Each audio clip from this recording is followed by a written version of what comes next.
Chartemis Prime, Chartemis Prime. Reading comics, toys are hella sick, hella whacking it, taking bad hits, taking bad shit. Chartemis, subscribe.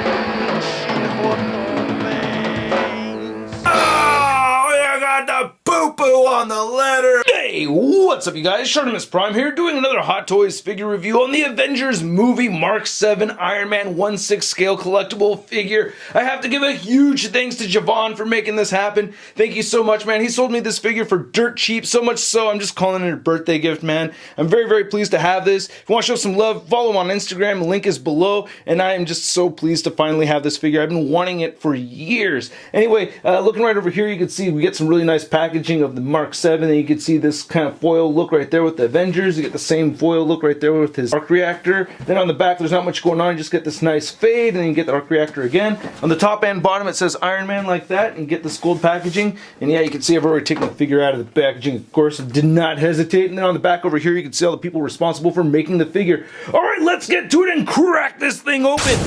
And here's Mark VII Iron Man out of the packaging. I absolutely love this figure. This is the first time I've really gotten a chance to play around with it, mess with all the accessories. So many parts to this thing, and I love that he's shooting weapons from his shoulders, from his forearms, his wrists, the repulsors, the thighs, the back has these panels and everything. I just absolutely love this thing. Alright, so like I said, there's a lot of accessories that come with this guy. Let's take a closer look at those, and then we'll take a closer look at Iron Man. So with this figure in particular, I strongly recommend reading through all of the directions before messing with the figure. You do not want to break anything. And the figure comes with your standard Hot Toys adjustable cradle over here, which I'm still not a big fan of, but you can shift that up and down, and then you can see it says Avengers right there, and then it says Mark VII. And then the figure comes with this ridiculous amount of interchangeable parts, which is just too awesome. So you basically get 3 different display options for this figure in all kinds of places on this guy. For instance, you get 3 different head options right over there. You have a battle damaged face mask, and then the regular face mask, and then you get the Robert Downey Jr. head, along with the collar piece that you use over there.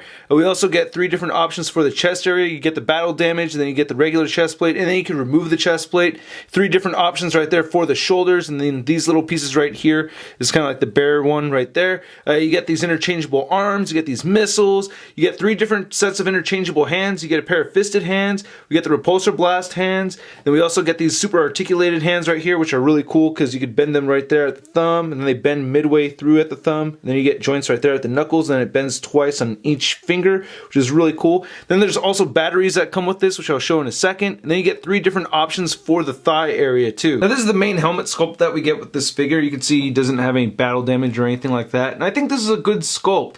So they did remake the Mark VII helmet sculpt for the Tony Stark test suit figure, where he comes with all the Mark 42 pieces and all that, so he did come with an extra Mark VII head, which I'll swap out in a minute, but I just wanted to show this one really quick. And then what you can do is you can lift up the faceplate right here, and I believe when you first get this, it does come with the batteries already inside. Just flip the switch down right there. You can see on the inside of the faceplate we get a lot of nice detail, so that's looking really good.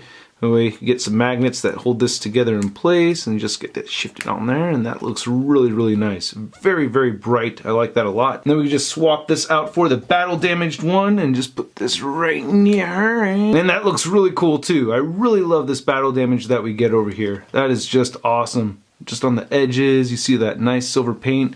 Looks really, really dope, and I love that stained black that you get right here on the top of the head and everything. That looks really cool. And then to attach the Mark 42 test suit Mark VII head sculpt, we just put that right on there, and it pegs in really nicely. And you can see it is slightly different. And when you do a side-by-side comparison between these two, you can see the differences. So this is definitely the wider helmet sculpt. This one's a lot more narrow. A little bit of black right there underneath around the eye section. I don't know. I think I like the original one a bit more though, right? I don't know. They're both pretty cool. And then to swap in the Tony Stark head sculpt, we got to remove this from the neck over here. So you want to pop that off. And then he does come with that collar piece. You want to make sure that little lip is facing upwards. Then grab the Robert Downey Jr. head and pop it on there. Come on. Now, I'd seen this head sculpt many times in a lot of pictures and many reviews and stuff, and it's always looked a little bit off and weird to me, but now that I have it in person, it looks equally as weird. I just don't think it looks dead on Robert Downey Jr. I just think it's a little bit off. I still think it has some really nice sculpt work and paint on it though. I will say this flesh tone looks really nice. You can even see some little wrinkles right there on the eyes. The beard and the mustache looks good. So I mean, it's well done as far as the quality. I just don't think they nailed the likeness more than anything else. But the hair looks really nice on this, nicely sculpted. Some nice browns and blacks mixed in there, looking really good, looking very natural. So I don't think they did a terrible job on this. I just think it could look a little bit more like Robert Downey Jr. Alright, we got the battle damage head back on there. Now looking at these shoulder pieces, this is display option number 1, and you can remove these little panels over here. I don't particularly like this look because I feel like it makes the shoulders look very small. I don't know. And you just peel these off like so. So for the right side, I put this shoulder piece on, and then we have this alternate one right over here. Ooh, tiny paint chip right there already. Damn it. Anyway, looking at these, they both look really good. I like how you have these little deployed missiles right here. These little pods right here are detailed out very nicely. And then coming around the back, you could lift this up right there, and you could lift that up, and you could see right underneath we get a little bit of detail, looking really nice. Same thing on this side over here. And then he has these flaps that lift up right over here too, and I think these are his stabilizers as opposed to being air brakes, because you get these little jet thingies right here. And that's the reason why I like this armor so much, because I was always irritated with Iron Man having to use his hands to stabilize. So having these right here in the back so he can fly around and then have his hands free to shoot repulsors, I think is awesome. And then you do have this button that you could switch down, and then we could come around back to the front, and then you could see his arc reactor gleaming, looking really, really nice. That is very bright.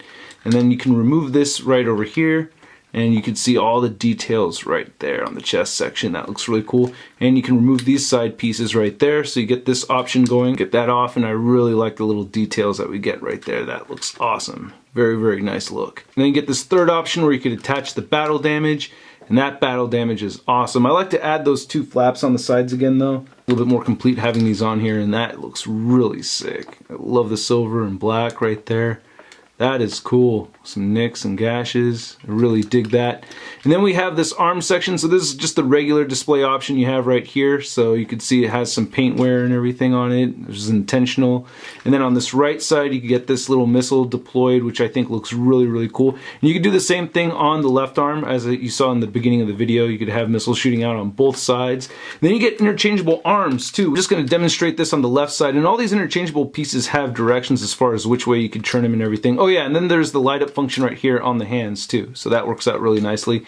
But this arm does not have the light up function. This is just a battle damaged look. You just plug that right back in there, and you can see this battle damaged arm looking incredible. Love the detail on this. And then you get this little piece right over here, which looks really cool. This little piece right here is not removable, so you cannot have the missile thing and this going on at the same time. But down here, the ab section looks really nice on the figure. And then these thighs, man. So on the left thigh, I just have the gold battle damaged piece right here. And you can see it's just a much more sleeker look.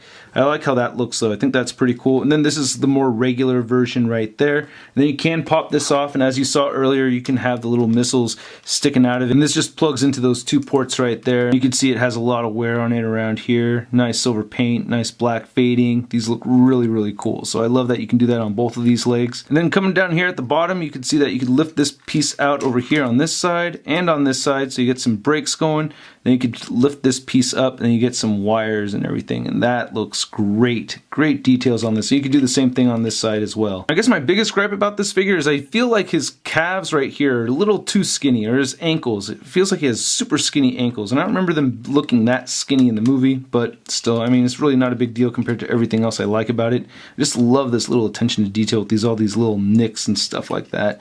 He does have treads at the bottom. Then here's a last look at the back of the figure. I love how the joints have those silver pieces in there. So one thing that was always a pet peeve of mine about this figure is I've seen some people have this displayed where the shoulders are really slouched downward, because you get that crazy shoulder articulation with this guy. So that frustrates me. I really like that now that I have my own. I can set it up so that his shoulders are all nice and high and he looks all bulky and everything. So anyway, you can get the head tilting up very far upwards, and I absolutely love that. That is super cool. You can get him in some cool flying poses, get him looking downwards quite a bit. You get side to side movement over here, and he does have neck pivot.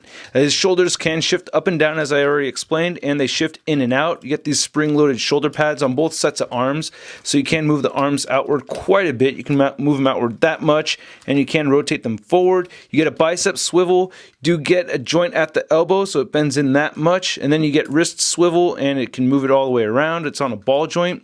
You have this cool thing where you want to detach the torso section, so it shifts up like that. and then you get this movement right here where it can move side to side, which you could actually do before you shift this up. So that's the diaphragm joint that's moving side to side, and you do get pivot over here at the diaphragm joint, and this waist joint's moving too. And then you get some good crunching movement over here, and it can bend backwards some, not a whole ton, but a little bit. And then you also get some waist movement over here too. I could shift this waist side to side, and it does pivot a little bit right there at the waist too. So it doesn't really move too much, but you get some movement. You get the hip joints that move outward, not as much as I'd like them to, but you get that kind of movement with those. You can, whoop, this came off. You get the legs that shift upwards that much. I like how you get this rubberized material for this hip guard section, so you can move those forward that much, can move back some. You get the upper thigh rotation. You do get some nice bending right there at the knee. Then the ankles cannot really move down as much as I'd like them to. They do move up a little bit though, and you get these shifting panel pieces right here. You get two of those moving around in the front, one moving right here in the back. And then you get toe articulation. It only bends a little bit, and you do get some ankle pivot, but it's very, very subtle. So now that we got old Shellhead back to his non-battle damaged mode, you can see that he's standing just a little under 13 inches tall. And then here's Mark VII Iron Man next to the Tony Stark figure, and then we have the repainted stealth version of the Mark VII right there, and then here's the die-cast Mark 43 Iron Man. Kind of funny that he's actually shorter than the Mark VII. Then to compare Mark VII to some other Mark VIIs, we have the NECA 1/4 scale Mark VII way up there, we have the Figma 6-inch scale, and then we have the Hasbro 3 3/4 inch one. And then adding Mark VII over here to my Avengers display, I really, really dig this. I think he fits into good scale with these other figures. I'm very, very happy. And then here's Mark VII next to the Marvel Legends Big Time Letdown Spider-Man. You know, after all this time, I still have not tried one shawarma. Ooh, what's this? Ooh, leg rocket? Ow! So as much as I don't like the adjustable cradle, I can get this Iron Man figure in a flight pose without touching the ground or the base right there. So hey, that actually works, even though I still much prefer the dynamic pose stand. And this is a great figure. I do have my little problems with it. There are some imperfections. I definitely wish it had better ankle pivot. But aside from those little things, man, I really, really like this figure a lot. I'm very, very happy with it. And I'm very, very grateful to Javon. Thank you so much, man. And I hope you guys liked my review. If you did, please hit the like button. Click any of these boxes over here if you want more shirt in your face. If you're 18 years older, please check out the Patreon account. Follow me on Facebook, Twitter, and Instagram. And also go to MarvelousNews.com for the latest in Marvel-related news. I'll catch you guys later. Peace.